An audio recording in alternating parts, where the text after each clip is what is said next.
Hi VanLife family, it's time for another Q&A.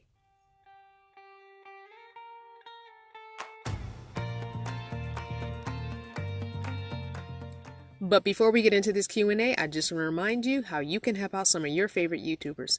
Definitely watch their videos from start to finish without skipping through the video and watch as many of the ads as possible. Go ahead and give a thumbs up or a thumbs down, comment below, and share the video all over social media. See if your favorite YouTuber has a Patreon or a join button where you can partner with them financially to help them grow their channel and earn a little additional income. All right, so today's Q&A is from Mr. Albert C. And his question is, my question is, why not just get your CDL and drive 18-wheelers? You're already used to the lifestyle of a trucker because of van life.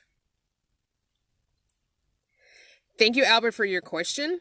I feel like while truckers and van dwellers or RVers maybe have some similarities to the lifestyle, they're definitely not the same at all. Contrary to popular belief, I honestly do not like driving. Honestly.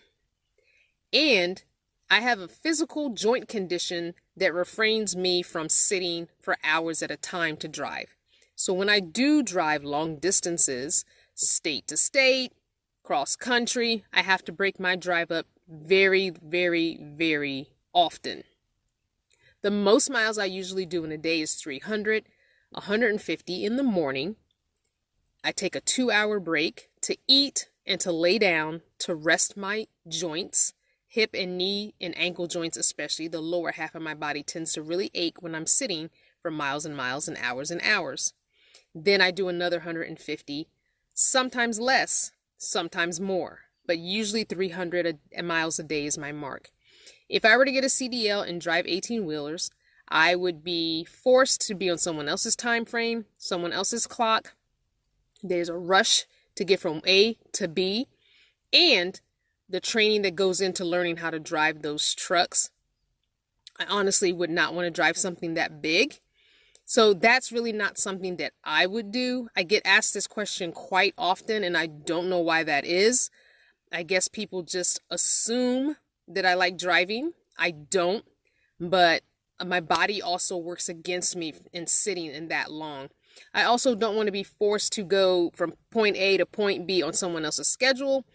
And you're choosing routes based on your companies sending you there, not necessarily a state you want to visit. And once you're in that state, then you have to use Uber or public transit to get around, because you can't be driving your 18-wheeler around sightseeing. That just doesn't make any sense to me. But thank you for your question. I hope this answered it. Again, there are similarities to truck life and van life. I just don't think they are the exact same. And I give much respect to those who go out there and get our supplies to us and our goods to us on these roads. Be safe and be careful out there, guys, because it can be very difficult with drivers not knowing what they're doing on the highway and cutting in front of you and causing you to not be safe. It takes so much more distance and energy to stop that big vehicle. So let's be safe when we're out there with these trucks, guys. All right. Hope that answers your question. If you want to talk about it in the comments, I'll be right down below. Thanks for watching another video all the way through, guys. Mwah! You got a few seconds left.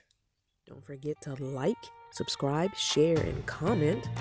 Check out the playlist of the journey from day one.